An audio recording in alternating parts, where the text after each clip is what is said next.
Les Mini biopic. Renaud. Kevin. Donc moi je suis Florence, je suis co-autrice, journaliste et comédienne. Moi je suis Kevin, co-auteur, réalisateur et producteur. Moi je suis Renaud, je suis co-auteur, réalisateur, comédien et compositeur. Et TDAH. Et TDAH. Et hypersensible. Et Et hyperactif. Le trio gagnant. Les mini biopics, c'est une série de courts-métrages. Qui sont basés sur les podcasts Les Carnets Alvéoles. Une vie change et le monde se transforme. Donc ça parle de parcours résilients, tout près de nous. Ça pourrait être votre boulanger ou votre grand-mère. Mais c'est très inspirant. On a l'habitude de voir toujours des biopics de gens très connus et très célèbres. Mais autour de nous, on a toujours des personnes en fait qui ont des parcours de vie totalement incroyables et qu'on met jamais à l'honneur. Les mini biopics leur offrent la parole. On m'a toujours dit que j'étais une mauvaise fille. Alors j'ai passé ma vie à essayer de comprendre.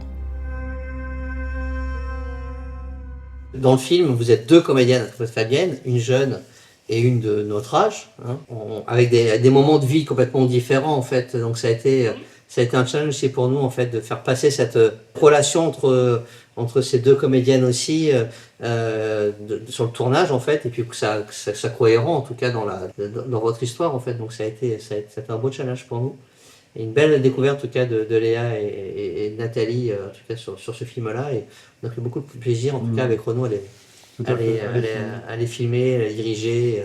Effectivement, l'histoire, elle est tellement, enfin, le parcours de vie est tellement incroyable. Enfin, Fabienne tellement Oui, c'est survécu à chaque fois. Mais il y avait tellement de choses à dire qu'on n'a pas tout abordé Oui. dans ce film. Ça, on peut dire ça, je pense. Hein. Oui. Abonnez-vous à la chaîne d'abord. N'oubliez pas de regarder toutes les vidéos d'interviews qu'on fait sur tous les biopics, etc., qui sortiront donc le 27 mai en salle de cinéma. Fabienne, qu'est-ce qui a évolué quelles choses ont bougé depuis notre interview Alvéole? Par rapport à la parution du livre, est-ce qu'il y a eu des grandes étapes, des choses qui se sont passées au niveau justement politique, artistique? Ah, c'est énorme. C'est énorme. Ma visibilité fait que je vais travailler pour la PJJ, c'est-à-dire que je suis en train de préparer une formation pour les éducateurs qui vont accompagner les enfants en justice. Génial. Il y a eu ça. J'ai un cycle de conférences qui est en train de se mettre en place pour la manière dont moi, enfant en souffrance, comment j'ai transformé pour en faire quelque chose de positif et de constructif. J'ai été invitée au Sénat et on m'a remis la médaille de la Ligue universelle du bien public pour toutes les missions d'accompagnement que je fais avec les femmes en Afrique par la culture. Toutes ces formations et tout ce que je fais dans cette démarche de transmission m'a valu d'être honorée de la médaille de la Ligue universelle du bien public, c'est pas rien. Cette médaille, elle est reconnue par l'ONU, par l'UNESCO, elle a une valeur internationale, et je suis très honorée de cette reconnaissance. C'est beau, hein? Ouais, bravo. Bravo. Belle image, en tout cas. Et puis on imagine aussi beaucoup de retours de lecteurs. Ah oui, alors ça, le livre il marche très bien. Je fais le tour de France. Je suis invitée dans beaucoup de librairies en France pour aller rencontrer mes lecteurs, et c'est très gratifiant. Est-ce que vous avez des questions? Nathalie, est-ce que tu as une question à poser à Fabienne? Est-ce que tu penses, peut-être une question dans ce sens, est-ce que tu penses finalement que déjà ce livre a un impact, je dirais, sur notre vie à nous toutes? Ben oui, parce que c'était important, c'était difficile d'écrire ce livre, mais en même temps, je sais très bien que se taire, c'est laisser les violences se transmettre, et parler, c'est commencer à les transformer. Oui, je crois que tu as raison. Donc, merci. En tout cas, je voulais te dire merci, je pense, au nom de quasiment toutes les femmes, je pense. Ce qui balaye aussi le livre, c'est ce qui se passe dans votre enfance et qui a une résonance dans vie d'adulte avec votre propre enfant aussi, il y a une résonance aussi, et il y a des choses à surmonter. Oui. Enfin bon, il faut lire le livre. Une chose qu'on n'a pas abordée dans le film, en tout cas. Non, Voilà. non, Parce qu'on ne ça, pouvait pas tout aborder. non, mais nous on est sur un format court, donc on peut Ouais, pas ouais, aborder tout c'est ça. ça. Mais effectivement, on a envie d'en faire un deuxième et de continuer en fait l'histoire, là, parce que c'est très très fort. Balayer toute une vie en 15 minutes, c'est sûr que c'est une performance. Ah bah non, mais c'est impossible, c'est des choix qu'on C'est fait. impossible, c'est impossible. Vous avez vu le Ouais. scénario, c'est des vrais choix aussi qu'on a fait, mais comme on dit aussi à tous les autres biopics, c'est une libre adaptation en fait d'un parcours de vie. Et c'est notre propre vision de la chose en fait. Hein. C'est très bien ce que vous avez fait, c'est très bien que ça soit court, et le message, il passe. Ouais, Le c'est ça. message dans le biopic passe. Comment dans la difficulté, avancer pas à pas, retrouver son élan. Eh ben, voilà, moi, à partir d'une jeunesse sans avenir, j'ai remonté les marches et puis j'ai fait de mon étiquette un étendard. J'ai transformé mes faiblesses en force et la vie est belle aujourd'hui. Si, autant mon livre que votre film, s'il touche quelqu'un qui permet à quelqu'un de retrouver du souffle, eh bien, vous aurez rempli votre mission. Merci. Est-ce que, là, je m'adresse à Léa et à Nathalie. Dans les interviews qu'on a pu faire avant avec les comédiens principaux des autres biopics, il y avait beaucoup de résonance et de synchronicité sur des émotions, sur des moments clés aussi. Est-ce que pour vous, Léa et Nathalie, il y a eu comme ça des choses très fortes, des parallèles avec votre propre vie ou votre ressenti? Non, certainement pas des synchronicités par le passé. Mais ce que je peux dire, c'est qu'en tout cas, la résonance peut-être est là lorsqu'on donne la parole à quelqu'un et quand on la prend. Et quand Fabienne parle de prendre la parole et ce qu'elle a fait à un moment, ça résonne. Ça résonne surtout aujourd'hui, en 2000, j'allais dire dans les années 2000, avec ce qui s'est passé, pas seulement par rapport au MeToo, qui est un élément parmi d'autres, mais je pense quand même qu'on a progressé pour donner la parole aux femmes. Et ça, oui, ça a une particulière résonance en ce qui me concerne, parce qu'on n'a pas été entendu pendant des centaines d'années, voire peut-être même des millénaires, on peut dire aujourd'hui. Donc, ce que fait Fabienne, comme beaucoup de femmes en ce moment, ça oui, ça résonne et c'est pas anodin. Donc tant son livre que ce mini-biopic, comme elle le dit si bien, si ça permet à certaines femmes à un moment de le voir, de l'entendre et de pouvoir parler, parce que je crois que c'est ça le pire, c'est quand on n'écoute pas les gens et qu'on ne peut pas parler du tout, on n'a pas la parole, ça peut changer beaucoup d'être entendu quand on peut parler et qu'on peut être entendu. Et toi, Léa? Moi, c'est vrai que ma vie et celle de Fabienne sont aux antipodes. Je n'ai absolument pas de lien avec la vie de Fabienne. Moi, j'ai eu une enfance très heureuse et on m'a toujours écoutée, on m'a toujours entendue. Donc, c'est vrai que j'ai connu aussi des souffrances, mais absolument rien à voir avec celle de Fabienne. C'est vrai que la seule un peu résonance que j'ai retrouvée dans l'histoire de Fabienne, c'est que c'est vrai qu'on lui a tellement répété qu'elle était une mauvaise fille, que du coup, toutes les expériences de sa vie lui ont affirmé, en gros, que c'était une mauvaise fille. Et en fait, dans la vie un peu de tout le monde, c'est vrai qu'en fait, on est tellement persuadé d'être dans un rôle qu'en fait, toutes nos expériences confirment en fait cette croyance. Donc c'est un peu, oui, par contre, ça, oui, j'avoue, j'avais oublié. C'est la chose, c'est vrai. Voilà. Ça m'a fait tilt dans mon histoire personnelle, et je pense que dans toutes les histoires d'ailleurs, où en fait, on est tellement persuadé de quelque chose, qu'on est quelque chose, qu'on attire ces choses-là. Oui, Ce c'est ça. conditionnement. Le conditionnement, ouais, tout Ah à oui. fait. C'est toujours le problème de vouloir vérifier ses croyances. Voilà. Et comme on veut toujours avoir raison, on met tout en place pour avoir raison. Exactement, C'est ça. inconsciemment, sans Ouais. le savoir. Sans Ouais. savoir, ouais. Et oui, inconsciemment. C'est bien le problème. Il y a un proverbe qui dit on a toujours le choix entre être heureux ou avoir raison. Et malheureusement, on choisit toujours d'avoir raison. Ouais, c'est vrai. C'est super. Ouais. C'est bien. C'est peut-être parce que j'ai eu cette vie-là que je suis devenue ce que je suis devenue. C'est parce que je me suis pas j'ai pas laissé les autres m'installer dans un statut de victime que peut-être je m'en suis sortie aussi. Parce que comme j'étais persuadée que j'étais coupable, que j'étais une mauvaise fille, que j'étais coupable de tout, eh bien la rédemption pouvait venir que de moi, puisque c'est moi qui étais coupable. Alors que si on m'avait installée dans le rôle d'une victime, si j'avais eu conscience que j'étais une victime, eh ben j'aurais attendu que ce soit les autres qui me sortent d'affaire. Absolument. J'ai trouvé le ressort parce que j'étais persuadée d'être coupable. Ouais. Alors bon, toute mauvaise chose peut avoir un bon côté aussi. C'est vrai qu'une histoire difficile, c'est pas une fin, et avec le temps, on peut apprivoiser ce qu'on a vécu et en faire quelque chose qui nous construit plutôt que quelque chose qui nous détruit. Et voilà, ça me semble, c'est aussi pour tout ça que je parle.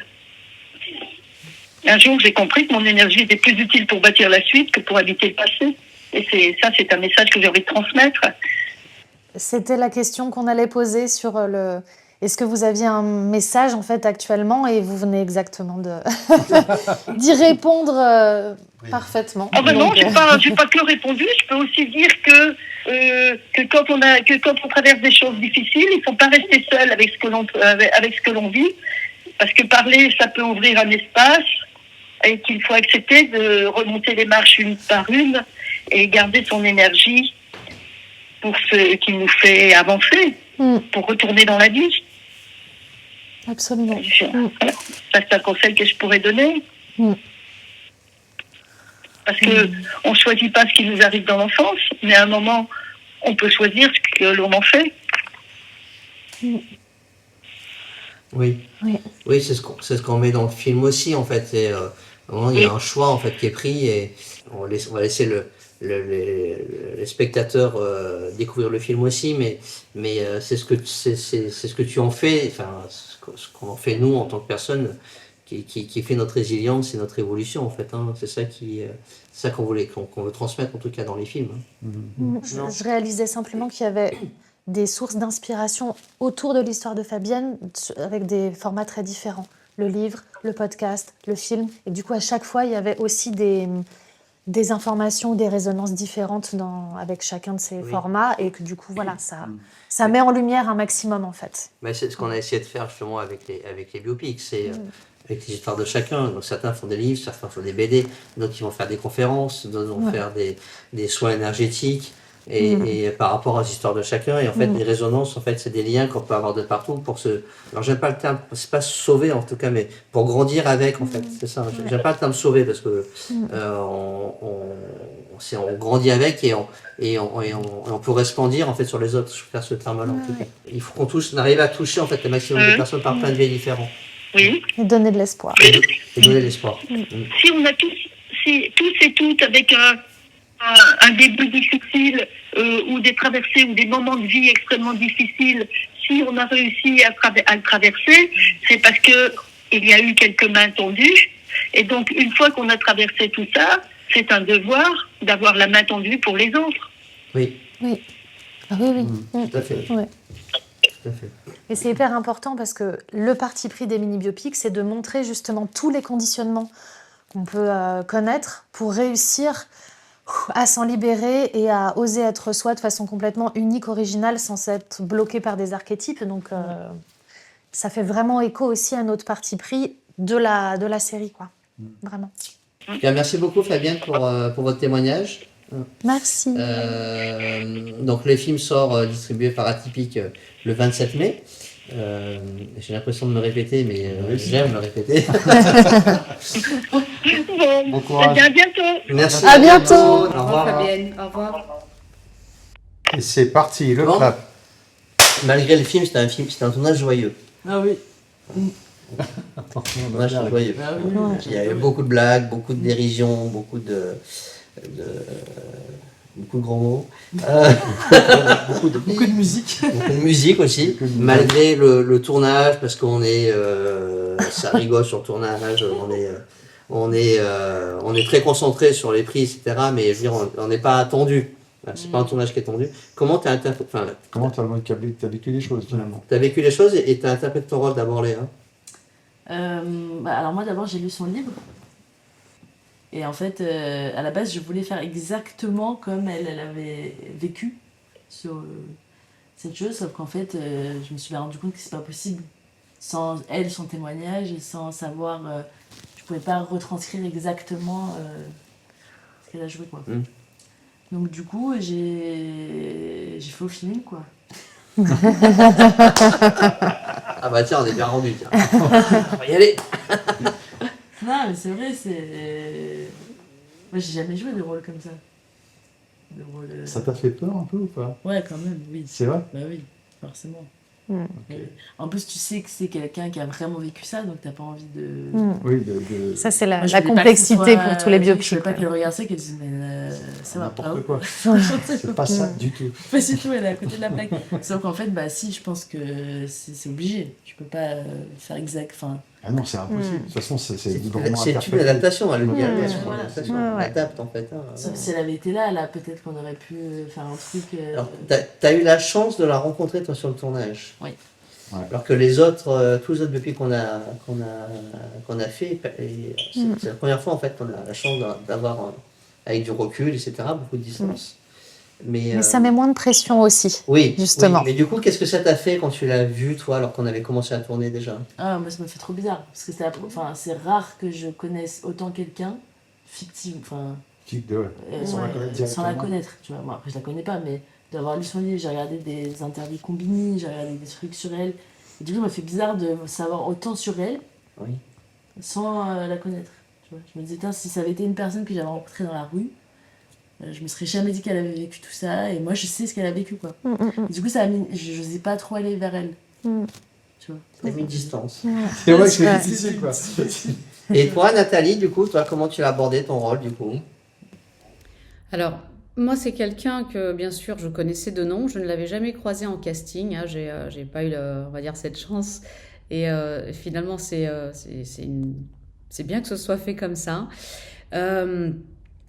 Donc, je la connaissais de nom, je connaissais son parcours, parce qu'il faut quand même dire, pour ceux qui ne le savent pas, que bon, elle a casté quand même 2 James Bond, des films qui tournaient avec Belmondo. Donc, c'est quand même une grande directrice de casting.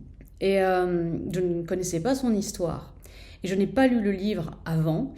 Je pense que c'était d'ailleurs une des raisons pour lesquelles tu ne me l'avais pas communiqué, mais ça, c'est bien. Et je préfère, parce que comme c'était un mini-biopic, vu la place que j'ai dans ce film, comme une sorte de voix, je porte une voix de femme, on ne sait pas trop au départ qui est cette femme, c'est mieux pour moi de l'avoir abordée ainsi. Parce que pour un long métrage, par exemple, on va tenter de lui ressembler, enfin on compose avec le personnage et ce qu'on en connaît, on l'étudie à fond. Là, ce n'était pas le cas. Donc pour moi, ce qui m'a intéressé d'abord, c'est d'embrasser cette trajectoire, cette force de personnage et de caractère et sa trajectoire. Et de se dire, bon, elle est partie de là et on arrive là. Parce que le film donc fait, combien tu m'as dit, 10 minutes, je crois, quelque chose comme ça. 14-38. Voilà, donc c'est très court, mais comment pouvoir incarner finalement ce passage en si peu de temps et se remémorer ces choses qu'elle a vécues. Donc on a nos secrets d'acteurs, hein. Moi mes secrets c'est... je les ai bâtis pendant l'apprentissage de ce rôle et c'est pas forcément des choses très agréables d'ailleurs on va dire à se mémorer et donc je l'ai abordé ainsi et j'ai aimé parce que finalement quand je suis arrivée dans cette caméra et dans ce nom, on va dire cet espace noir, je pense que j'ai tenté d'incarner une voix des femmes, pas seulement celle de Fabienne Bichet dans ce mini-biopic, pour présenter finalement cette femme et ce que peuvent vivre beaucoup de femmes en fait. Voilà comment je l'ai abordée au départ. Moi, je connais Fabienne depuis très longtemps, mais je ne connaissais pas son histoire personnelle, parce qu'elle était très secrète dessus en fait avant. Elle a commencé à parler d'abord par Le Bon Pasteur. Et moi, ça m'a évidemment tout de suite touché, parce que ma grand-mère aussi était au Bon Pasteur. En quelques mots, pour ceux qui ne connaissent pas, Le Bon Pasteur, c'était des instituts où en fait, on mettait les enfants orphelins, on les plaçait dans ces organismes, des institutions. Donc il y avait la messe le matin, il y avait les tâches ménagères dans la matinée, et toute l'après-midi, ils collaient des cartons. En fait, ils étaient exploités. En fait, ils faisaient du travail, il travaillait, il faisait du travail à la chaîne, ou comme mettre mis sous enveloppe, ou des choses comme ça, ou du carton. Et en fait, c'est un travail qui était... eux, ils n'étaient pas rémunérés pour ça. Non. Donc il y avait vraiment une exploitation des enfants. Et après, à 18 ans et un jour, ils étaient mis à la porte, hein, on peut pas dire autrement, sans rien, et débrouille-toi, quoi. Et part à l'aventure. Donc il n'y avait pas vraiment de système éducatif, il n'y avait pas... j'ai C'était un l'impression que système carcéral, quoi. c'est comme un système carcéral, il n'y Puis avait ils pas étaient vraiment montrés- d'éducation. Puis j'étais montré les doigts, ces enfants, moi, quand j'en Ouais. parle après quand j'en parlais avec Ouais. mon père et ma mère, ces enfants, ils avaient des blouses complètement différentes, grises. Ils étaient montrés du doigt par les enfants qui avaient des parents, en fait, qui étaient classiques, qui étaient à l'école, etc. Ces enfants-là, ils ont été complètement bousillés par le système, en fait. Hein. Ouais. C'est incroyable, en fait, hein, c'est le bon pasteur. La déshumanisation, quoi. Désignation. Ouais. Et elle était à la maison mère, en plus, ma grand-mère, à Angers. Et c'est une institution qui était terrible. Horrible même. Hein. Et ma grand-mère, c'était un peu Tati Daniel après. C'était une femme qui était très forte, mais était froide avec tout le monde. Moi, j'ai eu la chance, en tout cas, dans la famille, qu'elle ne soit pas du tout comme ça avec moi. Et par rapport à mes cousins aussi, ils ont tous été très très durs avec tout le monde. Hein. Et il y a des anecdotes avec elle. Elle te faisait ouvrir n'importe quel bureau de poste, de ce que tu veux, etc. Elle voulait que ça marche. Elle était prête à renverser tout et n'importe quoi parce qu'il fallait qu'on l'écoute, elle. C'était une femme qui était très forte et c'est le Bon Pasteur qui l'a formée comme ça. Et quand Fabienne m'a dit qu'elle avait fait Bon Pasteur à Toulouse, moi ça m'a tout de suite marqué, parce que c'est l'inverse de ma grand-mère, Fabienne, en fait. Oui. Et alors qu'elles ont eu ces mêmes sœurs horribles, cette même éducation en fait terrible, et elles ont été abandonnées à 18 ans et foutues à la porte du Bon Pasteur et lâchées en fait, alors qu'elles ont tout fait pour ces bonnes sœurs pendant toute leur enfance en fait, et c'est assez terrible en fait. Moi ça m'a, donc c'est comme ça que j'ai, et inversement quand elle a sorti son livre etc, elle nous en a parlé pour faire les biopics, ben forcément ça remue tout ça en moi en fait, et toute cette histoire familiale en fait. Voilà. Comme tous les systèmes comme les pensionnats autochtones au Canada, où on essayait d'arracher une culture pour remplacer par une autre culture, et on les séparait de leurs parents alors qu'ils n'étaient pas orphelins pour leur donner... Enfin, voilà, tous ces systèmes d'institutions, c'était vraiment aussi ce qui nous a poussé à parler de ça, en fait, aussi dans le biopic. Il y a l'histoire intime, évidemment, de Fabienne, mais il y a le discours politique de dénoncer, en fait, les institutions qui déshumanisent de cette façon-là, clairement. Tout à fait. Moi, j'ai aimé la façon dont ça a été traité, ce mini-biopic, parce que c'est difficile, c'est un vrai challenge, c'est sûr, mais la façon surtout dont on a présenté, j'allais dire avec un peu de... pas de douceur, mais en tout cas d'amener les scènes difficiles avec un peu de délicatesse, parce que c'est pas évident. Mais ce que j'ai aimé, en fait, ça répond un petit peu à la question que tu as posée à Léa tout à l'heure, c'est que... comme une anecdote un petit peu, quelle a été cette sorte de récompense qu'on a rarement sur un film et sur les biopics, c'est de pouvoir rencontrer la personne elle-même. Et c'était bien parce que ça s'est fait à la fin du film. Et comme il y avait des scènes qui étaient dehors, je me suis retrouvée donc seule avec Fabienne un moment. J'ai eu l'impression d'être un peu privilégiée. Et j'ai découvert quelqu'un qui... donc ça me permet de lui dire en fait parce qu'elle n'est pas là, quelqu'un qui a acquis une force et qui en fait a complètement dépassé ces histoires de là, alors que nous on venait de les vivre en quelque sorte en quelques jours, bon, comme je pense nous tous on avait envie de la serrer dans nos bras, mais elle c'est déjà dans son passé et c'est bien, et c'est ce qu'elle dit, elle a dépassé tout ça, elle en a fait une force, et j'espère que davantage de femmes y arriveront, ce qui n'est certainement pas facile. Surtout aujourd'hui, il y en a encore qui vivent dans l'horreur. Et c'est un sacré exemple, c'est un sacré parcours. Donc c'était quand même assez merveilleux de pouvoir rencontrer Fabienne et à la fin de ce mini-biopic. Et puis j'espère que ça va continuer encore, qu'on aura encore une belle histoire à raconter et de l'aider aussi à transmettre cette parole. Il y a des séquences que je on devais s'est fait faire, avoir. entre Moi, je me guillemets. suis fait avoir, c'est Et j'ai mis... Renaud est comédien, moi je ne suis pas comédien. Et Renaud a joué à ma place des séquences, mais qui sont super réalistes. Comme quand on a fait d'autres films, hein. dans Florence et l'héroïne aussi. On a fait ça toujours dans le respect de l'autre, évidemment, et dans le consentement. Il n'y a sûr. pas eu de, voilà, et puis tu veux pas le faire, tu fais pas, c'est pas grave. Je veux dire, un plan, on n'est pas attaché, enfin, Renaud comme moi, tous les deux, on peut le dire, on n'est pas attaché à un plan plus qu'un autre. C'est-à-dire qu'on veut ce qui est juste raconter Ouais, c'est l'histoire. ça, voilà, c'est ça. Donc, si on n'arrive pas à raconter par là, ou la personne ne sent pas de le faire et compagnie, et ben on va le faire différemment. On peut le raconter par plein de choses différentes. C'est ça aussi, faire un film. Et puis c'est le principe d'être en troupe. C'est Vous vrai n'êtes que- pas fermé aux idées aussi qui arrivent, même si des fois vous aviez un truc hyper précis, on est toujours quelques-uns à faire, mais si on faisait comme ça. Et finalement, voilà, ça évolue bien aussi comme ça. Il y a une scène de violence dans une voiture et on avait le chauffeur, c'est ça qui me fait penser au chef. Et il a dit mais qu'est-ce que je fous là? Parce qu'on avait donc une voiture ancienne, quoi, une vieille, donc il fallait DS. trouver une vieille DS. Et donc on a fait appel à ce groupe de collectionneurs de voitures. Donc, et donc le chauffeur, il savait pas, il dit c'est pour un tournage. Ah bon, d'accord. Il arrive avec sa voiture.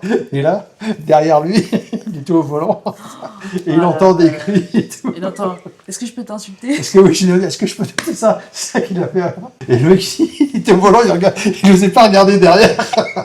C'était super. Vous l'aviez pas prévenu en fait Ce monsieur Il savait savait, pas. mais là, c'était le fait. Ouais, Je dis, mais qu'il dit. Non, il connaissait la séquence, hein. Il Ouais. connaissait Ouais, la on l'avait séquence. prévenu, Il mais- avait lu la séquence et tout. Hein. C'était assez lunaire comme situation pour lui, j'imagine. Ouais, ouais. Vous l'avez quand même jeté de la voiture, quand même. Je voulais quand même qu'on la jette de la voiture. Alors ça, Ouais. franchement, je me suis trouvé une passion cascadeuse.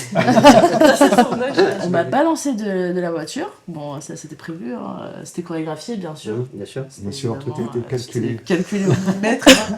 Sauf le chauffeur. Sauf, Le chauffeur, il n'avait pas calculé. il n'a pas calculé mon pied, donc il a roulé sur mon pied. Et du coup, c'est la séquence qu'on a gardée, je crois même. Ouais, Oui. c'était- On entend d'ailleurs, même on entend aïe. C'est un vrai aïe. Enfin, c'était un petit aïe quand même. Ouais. Enfin, ça va. On l'entend, on l'entend. Alors tu te fais quand même écraser le pied. Enfin, Mais ça va. Je pense qu'il est important quand même de signaler que le Bon Pasteur a été un sacré moment aussi. Ça, je pense qu'il faudrait le mettre dans le bêtisier peut-être, ou je ne sais pas, mais parce que vraiment, le lieu du Bon Pasteur était exceptionnel. Et c'est pas évident de se retrouver dans un couvent comme ça. Hein. Oui, c'est marrant quand j'ai montré le lieu de tournage du Bon Pasteur au monteur, hein, Jean-Philippe Beaumont qui a monté tous les biopics. Hein, et il a été très surpris de voir le Bon Pasteur là où on l'a tourné. Voilà. Parce que Ok. on y croit en fait. Ah oui, Pas du tout. Voilà. Mais on fait du cinéma. Derrière le plan, c'est pas ce qu'il y a derrière le plan. Ouais. En dehors du champ, c'est pas ce que c'est. la réadaptation. L'adaptation du lieu, etc. Et puis en plus, c'était un matin où il faisait extrêmement Ouais. froid. Très, très, très froid. Ouais. Ouais. Et ça se voit, et dans le jeu des comédiennes, c'est super. C'est la magie du cinéma. Et donc, merci au monteur et puis à notre chef opérateur. Camera operator Thierry aussi qui est exceptionnel, donc on était extrêmement gâtés on était extrêmement gâtés sur ce tournage à tout point de vue, donc c'était très agréable, merci. Et, sur chaque session, en fait, j'ai un coup de cœur et là j'ai eu le coup de cœur pour Maléa là parce que c'est quelqu'un Elle est qui jalouse, hein. au pied levé un rôle compliqué. Et qui, même si elle en a l'ambition, elle n'est pas forcément tous les jours actrice dans la vie. Voilà. Mm. Et là, moi, elle m'a bluffé en tant que chef opérateur. Quoi.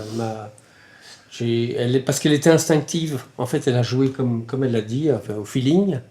Et son instinct lui a dicté quelque chose de très juste au tournage. Et c'était une vraie révélation pour moi, en fait. Voilà. Donc c'était chouette.